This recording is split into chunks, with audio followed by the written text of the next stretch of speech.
Hello friend, स्वागत है आपका करियर कॉन्वेंट के यूट्यूब चैनल पे। और साथियों, आज का जो हमारा डिस्कशन का टॉपिक है उसका नाम है साथियों लॉस्ट वेल्थ कास्टिंग, या फिर हम इसे बोल देते हैं इन्वेस्टमेंट कास्टिंग।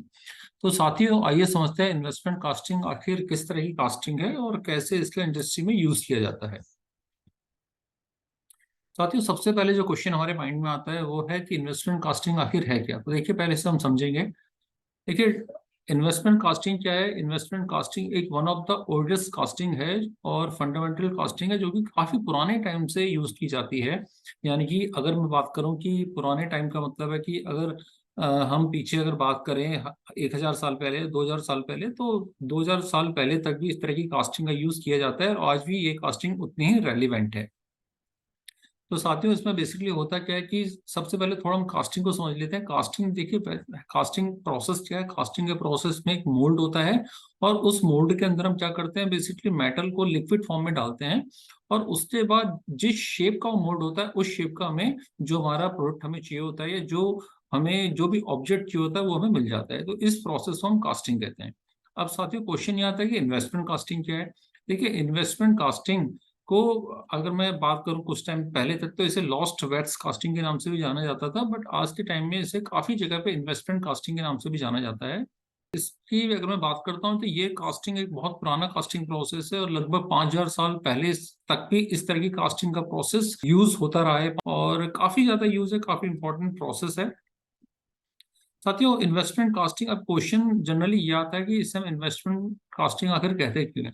देखिए, इन्वेस्टमेंट का मतलब यहाँ पे इन्वेस्ट यूज किया गया है, तो काफी लोग सोचते हैं कि इन्वेस्टमेंट का मतलब यहाँ पे किसी चीज के इन्वेस्टमेंट्स है, पैसे के इन्वेस्टमेंट्स है, ये काफी हो सकता है एक्सपेंसिव हो, इसीलिए इसे इन्वेस्टमेंट कास्टिंग कहते हैं। साथियों, ऐसा नहीं है। इन्वेस्टमेंट कास्टिंग का नाम इसे इसलिए दिया गया है कि इन्वेस्ट जो है, अगर हम विकीपीडिया की डेफिनेशन को समझते हैं तो इन्वेस्टमेंट की जो डेफिनेशन वो कहती है कि investment is the military process of surrounding an enemy fort और town with arm forces to prevent entry और एस्केप। तो साथियों, यहाँ पे डेफिनेशन ये कहती है कि इन्वेस्टमेंट का मतलब यहाँ पे वो नहीं है जो आप समझते हो। यहाँ पे किसी पैसे का इन्वेस्टमेंट नहीं है। यहाँ पे इन्वेस्टमेंट का मतलब है कि जब हम किसी भी ऑब्जेक्ट को, हम जब क्या करते हैं, किसी उसकी सराउंडिंग को हम घेरते हैं, उसकी सराउंडिंग में हम किसी तरह की लेयर लगाते हैं, तो उस तरह का जो प्रोसेस होता है उसे इन्वेस्टमेंट कहते हैं। अब क्योंकि क्या है कि इन्वेस्टमेंट कास्टिंग में भी सिमिलर तरह का प्रोसेस अडॉप्ट किया जाता है। सिमिलर तरह के प्रोसेस का मतलब है कि इसमें भी साथियों क्या होता है कि बेसिकली वैट्स का एक मोल्ड बनता है, उस वैट्स के मोल्ड के ऊपर सिलिका या मिट्टी की एक लेयर चढ़ती है उसकी सराउंडिंग में, और उस सराउंडिंग की वजह से, उस जो सिलिका की जो हम लेयर चढ़ाते हैं उस सराउंडिंग की वजह से इसे इन्वेस्टमेंट कास्टिंग का नाम दिया गया है। इस फंडामेंटल को अपनी आने वाली स्लाइड्स में समझते हैं साथियों और बेटर तरीके से। देखिए साथियों, इन्वेस्टमेंट कास्टिंग का बेसिकली 4 स्टेप्स की बात होती है। सबसे पहले हम फर्स्ट स्टेप पे बात करते हैं। इन्वेस्टमेंट कास्टिंग में साथियों होता क्या है, देखिए मैं आपको पहले इसका एक वर्कफ्लो के माध्यम से आपको समझाना चाहता हूँ कि इसमें क्या है। एक डाई हमारे पास होती है, ये एक हमारी मास्टर डाई होती है। इस मास्टर डाई के अंदर हम सबसे पहले क्या करते हैं, वैट्स को इंजेक्ट करते हैं। तो साथियों, ये वैट्स वही वैट्स है जो जनरली हम घरों में यूज करते हैं। तो इस वैट्स को इंजेक्ट करते हैं, तो इस वैट्स को इंजेक्ट करने के बाद हमें वो शेप मिल जाती है जिस शेप का हमें फाइनल प्रोडक्ट चाहिए होता है। अब होता क्या है कि इस वैट्स की हमें एक मोल्ड मिल जाता है और इस वैट्स के मोल्ड को हम क्या करते हैं, एक रनर के साथ, एक इसे हम कहते हैं साथियों वैट्स असेंबली या वैट्स ट्री। तो इस वैट्स असेंबली के साथ हम क्या करते हैं, इस तरह के जो ये शेप्स हैं, जो हमें यहाँ से मोल्ड मिला है, वैट्स का मोल्ड मिला है, वो वैट्स का मोल्ड हम यहाँ पे लगा देते हैं। और इस वैट्स असेंबली को क्या करते हैं साथियों, हम इसे हम अपवर्ड डायरेक्शन में कर देते हैं। यानी कि अपवर्ड का मतलब है कि ये सिरा जो होता है इसका, इसे हम ऊपर की तरफ ले आते हैं और इस सिरे को लाने के बाद हम क्या करते हैं कि सिलिका की कोटिंग में हम इसे डिप कर देते हैं। साथियों, डिपिंग का प्रोसेस 2 से 3 बार तक होता है और ये प्रोसेस तब तक होता है जब तक कि हमें एक प्रॉपर लेयर नहीं मिल जाती है। हमें थिकनेस पे डिपेंड करता है कि हमें कितनी मोटी थिकनेस चाहिए। साथियों, इसके बाद इस प्रोसेस को, जैसे मैंने यहाँ पे लिखा है, 4 to 5 तक रिपीट करते हैं। 4 to 5 रिपीट करने के बाद इस मोल्ड को, जो हमें मोल्ड एक मिल चुका है, जो एक हमें क्या सिलिका का मोल्ड या मिट्टी का मोल्ड मिला है और इसके अंदर वैक्स है, तो इससे हम क्या करते हैं, इसे हीट करते हैं। हीट से होता क्या है साथियों की जो वैक्स होती है वो मेल्ट होकर बाहर आ जाती है और हमें एक सिलिका का मोल्ड मिलता है। अब इस सिलिका के मोल्ड में हम क्या करते हैं, एक्चुअल मटेरियल का मतलब होता है कि जो भी मेटल है, एल्युमिनियम है, आयरन है, या कोई ब्रास है, कॉपर है, जो भी मेटल है, हम उसे यहाँ पे क्या करते हैं, उसके मेटल को इंसर्ट करते हैं और इसके बाद हम क्या करते हैं, इसे ड्राई होने देते हैं। ड्राई होने के बाद हम इस मिट्टी को with the use of water हम क्या करते हैं कि इस मिट्टी को मेल्ट कर लेते हैं, यानी निकाल देते हैं, और फिर हमें फाइनल प्रोडक्ट मिल जाता है। फाइनल प्रोडक्ट के ऊपर अगर हमें किसी मशीनिंग की रिक्वायरमेंट होती है तो मशीनिंग कर लेते हैं, और फाइनल इंस्पेक्शन के बाद हमें एक्चुअल ऑब्जेक्ट मिल जाता है जिस ऑब्जेक्ट की हमें रिक्वायरमेंट होती है। साथियों, ये मैंने पूरा आपको वर्कफ्लो समझाया। अब इस वर्कफ्लो को हम स्टेप बाय स्टेप समझते हैं। बेसिकली इस पूरे वर्कफ्लो को हम 4 स्टेप में डिवाइड करते हैं, और हम अपना पहला स्टेप लेते हैं। साथियों, जो पहला स्टेप है, फर्स्ट स्टेप है, जो मैं यहाँ पे आपके लिए डेफिनेशन लिखी है। ठीक है, फर्स्ट स्टेप क्या है? First step involves creating the wax pattern that will eventually be the final shape of the parts. तो फर्स्ट स्टेप क्या कहते हैं? फर्स्ट स्टेप है आपको वैक्स का पैटर्न बनाना है, ये इसका फर्स्ट स्टेप होता है। और जो वैक्स का पैटर्न होगा, ये बेसिकली क्या होगा? वैक्स का पैटर्न, इसकी जो शेप होगी ये वही शेप होगी जो आपको फाइनल प्रोडक्ट में या फाइनल पार्ट में आपको चाहिए होती है। साथ ही क्वेश्चन ये आता है कि हम वैक्स क्यों यूज करते हैं। देखिए, वैक्स क्या है, इजिली मेल्टेड हो जाता है और काफी टाइम तक हम इसे रिसाइकिल करके रीयूज कर सकते हैं। इसलिए वैक्स का यूज किया जाता है, क्योंकि इस प्रोसेस में वैक्स को हम क्या करते हैं? मेल्ट कर देते हैं। तो इसका मतलब ये है कि जो वैक्स का आपका पैटर्न बनेगा ये केवल वन टाइम यूज के लिए ही बनता है। आपको हर बार एक डिफरेंट तरह के पैटर्न की रिक्वायरमेंट आएगी, या हम कह सकते हैं कि आपको मल्टीपल, अगर प्रोडक्शन ज्यादा चाहिए तो आपको मल्टीपल कैविटीज के आपको क्या करने पड़ेंगे? वैक्स के आपको पैटर्न्स बनाने पड़ेंगे। क्योंकि आपको क्या है कि आपको वैक्स का मोल्ड बनाना है, तो आपके पास एक मास्टर मोल्ड भी होना चाहिए। तो क्योंकि क्या होगा कि मास्टर मोल्ड ही वो मोल्ड होगा जो आपको वैक्स के पैटर्न के लिए आपको क्या करेगा? प्रॉपर डायमेंशंस देगा। ठीक है, तो इस तरह का जो डाई यहाँ पे दिखाई गई है, ये जो डाई है इसी को हम मास्टर मोल्ड कहेंगे यहाँ पे, क्योंकि इसी मास्टर मोल्ड के अंदर आप क्या करोगे? वैक्स को आप इंसर्ट करोगे मेल्ट करके, और इसी से आप क्या करोगे? अपने वैक्स का मोल्ड बनाओगे। साथियों, इम्पॉर्टेंट इसमें एक चीज और भी है कि जब आप ये जो एक आपको यहाँ पे ट्री दिखाया गया है, बेसिकली ये क्या है? एक आपका वैक्स ट्री है, इसे वैक्स बार हम बोल देते हैं। तो यहाँ पे एक स्क्रू टाइप की फॉर्म या फनल तरह की यहाँ पे फॉर्म दी जाती है। ये इसलिए दी जाती है कि इसके थ्रू हम क्या करते हैं कि मेल्टेड मटेरियल है वो आप यहाँ से आप डाल सकते हो, तो इसलिए इस तरह की यहाँ पे शेप दी गई है। आप स्क्रू कहते हैं इसे, स्क्रू या सिरेमिक पोरिंग कप के नाम से इस वाली शेप को, जो आपको ट्रायंगल की शेप दिख रही है, इससे आप सिरेमिक पोरिंग कप या स्क्रू के नाम से जानते हो। अब बात आती है सेकंड स्टेप की। देखिए, सेकंड स्टेप में क्या? सेकंड स्टेप में आपने फर्स्ट स्टेप में आपने क्या किया? वैक्स का आपने क्या किया? वैक्स का आपने पैटर्न बना दिया। अब होता क्या है कि सेकंड स्टेप में आप क्या करोगे? जब आप इसमें किसी सिरेमिक में डिप करोगे, तो ये सिरेमिक या सिलिका में डिप करोगे, तो ये जो प्रोसेस है सेकंड स्टेप कहलाता है। इसका मतलब ये है कि आपका जो ये जो वैक्स का पैटर्न मिला, इस वैक्स के पैटर्न की जो आपने असेंबली है, इसे आपने क्या किया? आपने सिलिका में या फिर आपने सिरेमिक में, आपने सिरेमिक में जब आप डिप करते हो, तो ये जो बार बार डिपिंग करके थिकनेस आपको मिलती है 0.5 से 0.7 तक की जो थिकनेस मिलेगी, तो आपको जो सिलिका का मोल्ड मिलेगा, वो जो प्रोसेस है सिलिका के मोल्ड मिलने तक का, वो जो प्रोसेस आपका सेकंड स्टेप में आएगा। अब बात होती है कि सिलिका में होता क्या क्या है। जो सिरेमिक की हम सिलिका की बात कर रहे हैं, बेसिकली उसमें क्या है? देखिए, उसमें फाइन सिलिका होती है, वाटर होता है, और कुछ बाइंडर्स भी यूज किए जाते हैं, बिकॉज बाइंडर्स की हेल्प से ये सिलिका क्या होगी? आपस में बॉन्ड होगी। अदरवाइज क्या है? सिलिका प्रॉपर बॉन्ड नहीं हो पाएगी। तो इस पूरे को हम स्लरी के नाम से जानते हैं, और इस स्लरी में बेसिकली आपका सिलिका, वाटर, बॉन्डिंग कंपाउंड्स आपके इसमें आ जाते हैं। इस तरह से आप सिरेमिक को आप क्या करोगे? वैक्स का जो मोल्ड होगा, वैक्स के मोल्ड में आप क्या करोगे? अपने पैटर्न बनाओगे यहाँ पे। इस तरह से जो आप डिपिंग करते हो बार बार, तो आपको कोटिंग थिकनेस, आपको 5 से 10 mm तक की कोटिंग थिकनेस भी आप इस प्रोसेस के थ्रू अचीव कर सकते हो। और उसके बाद क्या होता है कि आपको जो आपने एक शेल बना दिया, शेल को आपको क्या करना होता है? ड्राई करना होता है।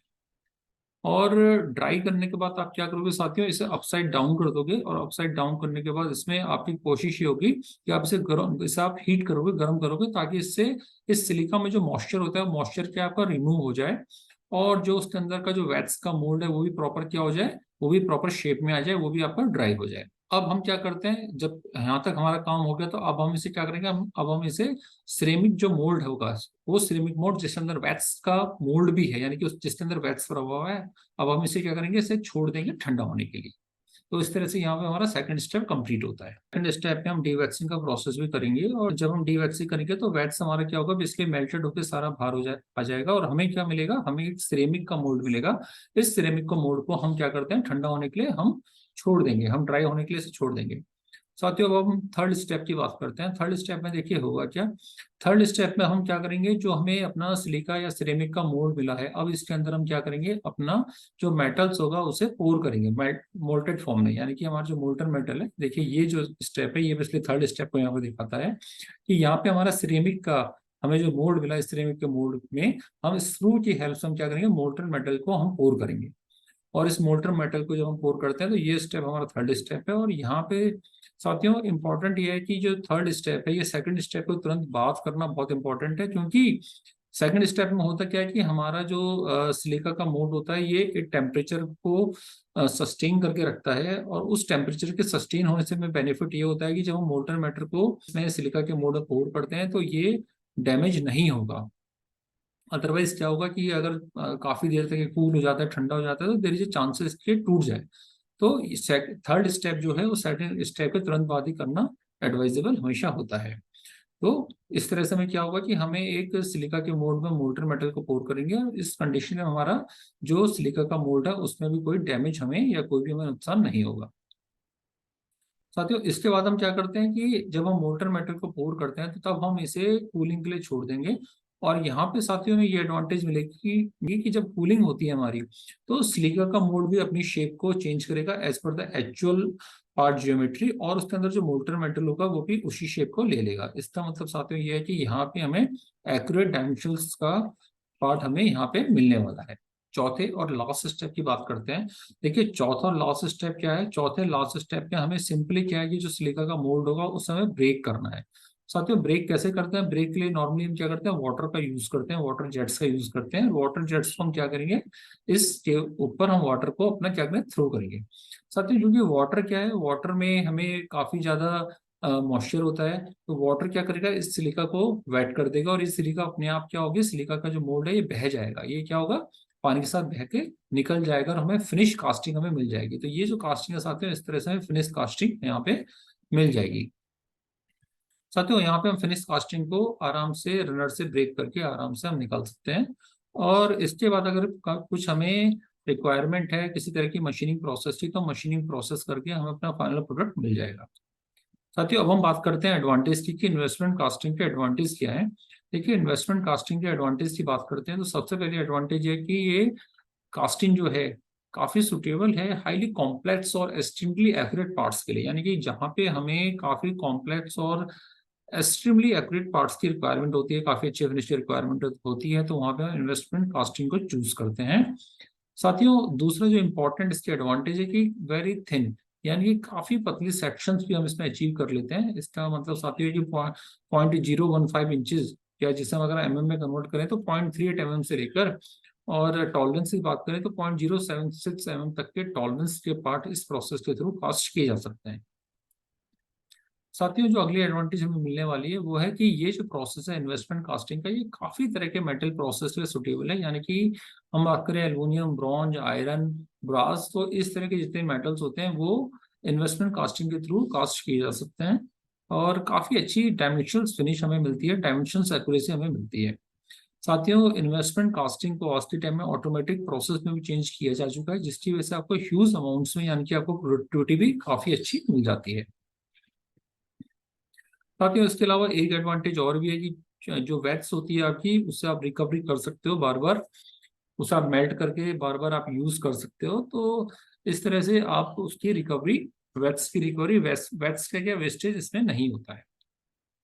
साथियों इसकी बात करते हैं तो पहला जो डिसएडवांटेज है कि एक वेट से ऊपर, यानी कि हम बात करते हैं 340 ग्राम, तो अगर हम 340 ग्राम या 70 LBS की बात करें, 75 LBS की बात करें, तो इतने वेट तक की जो पार्ट्स होते हैं वो इस प्रोसेस के थ्रू एडवाइजेबल होते हैं। और इतने ही प्रोसेस, इतना ही एडवाइस किया जाता है कि इतने ग्राम के पार्ट्स को आप अच्छे से विद डायमेंशनल स्टेबिलिटी के साथ आप बना सकते हो। अगर इससे हैवी पार्ट्स हैं तो आपको लार्ज पार्ट्स के केस में आपको किसी अदर कास्टिंग प्रोसेस को अडॉप्ट करना पड़ेगा। तो साथियों लिमिटेशन है इन्वेस्टमेंट कास्टिंग की।